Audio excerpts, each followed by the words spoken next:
በሱሪ የተሸፈነ የሴት ልጅ ገላ እንጨት እንጨት ነው የሚለው።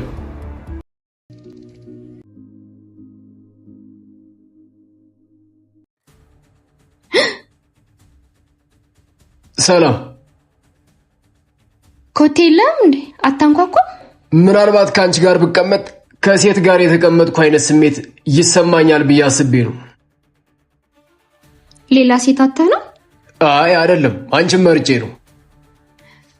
ለምን እኔ እንደመረጥከኝ ማወቅ እችላለሁ? ወንድ አይደለሁ? ወንድ ከሆንኩ ደግሞ የምታስፈልገኝ ሴት ናት። እና ሌሎች ሴቶች የሉ? አይ አሉ፣ ግን ሴት መሆናቸውን አላመኑበትም፣ ያፍሩበታል። እንደ ወንድ ነው አክት የሚያደርጉት። የሴት ልጅ ገላ በቀሚስ ነው እንጂ በሱሪ መሸፈን የለበትም። ታዲያ ምን ችግር አለው? በሱሪ የተሸፈነ የሴት ልጅ ገላ እንጨት እንጨት ነው የሚለው።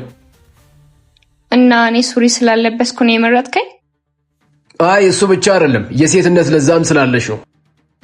በምድር ላይ ለዛ ያላትና ቀሚስ የምትለብስ ሴት እኔ ብቻ ነኝ? አይ አሉ። መኖራቸው ብቻ ሳይሆን እኔን የሚፈልጉኝ ሴቶችም አሉ። እኔን የሚፈልጉኝን ሴቶች ሳይሆን የምፈልገው እኔ የምፈልጋትን ሴት ብቻ ነው የምፈልጋት። እና እኔን ፈልገኸኛል ማለት ነው? ቀላል እፈልግሻለሁ። ባልፈልግሽ እዚህ ምን እሰራለሁ ታዲያ? ወይስ ሽማግሌ ካልተላከ አታምኝም? ወንድ ከሆንክልኝ ሴት ሆነልሃለሁ። እመኚኝ፣ ምርጥ ፍቅረኛ ከሆንሽልኝ መልካምና ሚስቱ የምትኮራበት ባል ሆነልሻለሁ። እና ፍቅረኛሞች ሆንም ማለት ነው? አይገርምም? ፍቅር እንደዚህ ቀላል ነው እንዴ? ከአንድ ሰዓት በፊት እኮ እንደዚህ አላሰብኩም ነበር።